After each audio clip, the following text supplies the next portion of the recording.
परशुराम बारिक BJP जिला media cell अध्यक्ष अछि।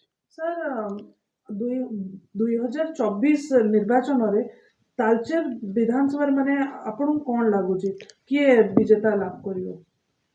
देखंतु तालचेर विधानसभा रे भोटर होउचंती सर्वस्व।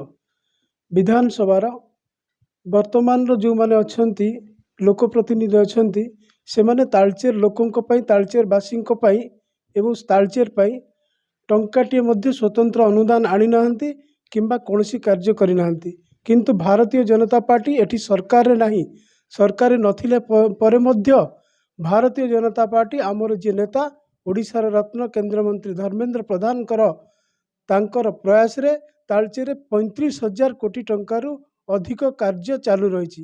किंतु जो माने शासक दलर एठिकार अछंती लोक प्रतिनिधि अछंती से माने टंकाटिए मध्य तालचेर उन्नति करि नाहंती, टंकाटिए मध्य स्वतंत्र अनुदान आनी नाहंती।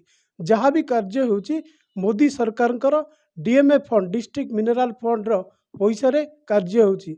एथिपाई तालचेर वासी माने मनस्थ कलेनी समस्ते आगामी 2024 निर्वाचन रे भारतीय जनता पार्टी सपक्ष मत देबे। आम सह प्रतिदिन जोड़ी होई रहिबा पई आम चैनल को लाइक शेयर सब्सक्राइब एवं फॉलो करंतु। ड्रीम्स राइडर सबु समय रे आपन को सेवा रे।